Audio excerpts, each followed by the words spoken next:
வணக்கம் ஃப்ரெண்ட்ஸ், வாழ்க வளமுடன். இன்றைக்கி நம்ம ஒரு மக்காச்சோள ரெசிபி பார்க்கலாம். நான் இன்றைக்கி இதை சைட் டிஷ்ஷாக மேக் பண்ணியிருக்கேன். இது வந்து நம்ம எல்லாருக்குமே ரொம்ப ரொம்ப பிடிக்கும். மேக்ஸிமம் இதை நம்ம அவிச்சு சாப்பிட்லாம், சுட்டு சாப்பிடலாம், இல்லைனா நம்ம சேலடாக சாப்பிடலாம். எப்படி வேணாலும் நம்ம யூஸ் பண்ணலாம். இன்றைக்கி நான் யூஸ் பண்ணியிருக்க மெத்தடை இந்த வீடியோவில் பார்க்கலாம் வாங்க.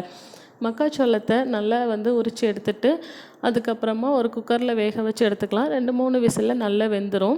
நான் இன்றைக்கி இது கூட யூஸ் பண்ணியிருக்கேன் காலிஃப்ளவர், கேப்சிகம், குடமிளகா. ஸோ காலிஃப்ளவர் நீங்கள் கட் பண்ணி போடலாம். நான் இன்றைக்கி துருவி எடுத்திருக்கேன், சீக்கிரமாக வேக வச்சிடலாம் அப்படின்றதுனால.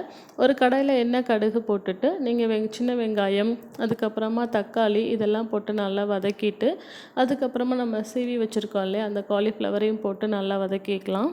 இப்போ இந்த மக்காச்சோளம் நம்ம யூஸ் பண்ணுறதுனால நம்மளோட ஹார்ட்டுக்கு ரொம்ப நல்லதுங்க. இதில் நிறைய கொலஸ்ட்ரால், கொழுப்பு எல்லாமே ரொம்ப ரொம்ப கம்மியாக தான் இருக்குது. ஸோ அதனால் நம்ம ஹார்ட்டுக்கு ரொம்ப நல்லது. அதோட இதில் புரதச்சத்து, நார்ச்சத்து நிறையா இருக்கிறதுனால நம்மளுக்கு வெயிட் லாஸ்க்கு ரொம்ப ஹெல்ப் பண்ணும். ஸோ நம்ம குடல் ஆரோக்கியத்துக்கு ரொம்ப ரொம்ப ஹெல்ப் பண்ணும். ஏன்னா இது மலச்சிக்கல் வராமல் நம்மளுக்கு தடுக்கும். ஸோ அதனால் நல்லா சாப்பிடலாம். இதை குழந்தைங்களுக்கும் நம்ம கொடுக்கலாம்.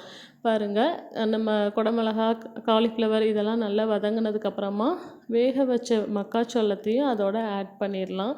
ஸோ இது 3ம் நல்லா ஃப்ளேவரிஷாக, நல்லா டேஸ்டியாக, நல்லா சாஃப்டாக வெந்து வரட்டும். இதுக்கு நம்ம காரத்துக்காக மிளகுத்தூள் சேர்த்துக்கலாம். வத்தத்தூள் வேணும்னாலும் நம்ம சேர்த்துக்கலாம். ஆனால் மிளகுத்தூள் இன்னும் கொஞ்சம் டேஸ்ட்டு கொடுக்கும்.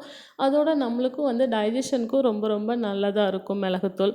அதனால் மஞ்சள் தூள், மிளகுத்தூள் நான் சேர்த்துக்கிறேன். இன்றைக்கி காரம் கம்மியாக சேர்த்துருக்கேன், குழந்தைங்களுக்கு கொடுத்து பார்க்கலாம் அப்படின்றதுனால. நீங்கள் காரம் அதிகமாக தேவைப்படுறவங்க உங்கள் காரத்துக்கு ஏற்ற மாதிரி சேர்த்துக்கோங்க. பாருங்கள், இது நம்ம சைட் டிஷ்ஷாக சாதத்துக்கு யூஸ் பண்ணலாம்.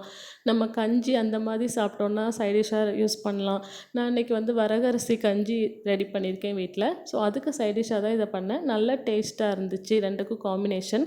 இதை நம்ம சப்பாத்திக்கு நம்ம சைட் டிஷ்ஷாகவும் யூஸ் பண்ணலாம். சப்பாத்தியில் எல்லாம் ஸ்டஃப் பண்ணி ரோலாக கொடுங்க, குழந்தைங்களுக்கு ரொம்ப ரொம்ப பிடிக்கும். நீங்களும் செஞ்சு பாருங்கள். தேங்க்ஸ் ஃபார் வாட்சிங்.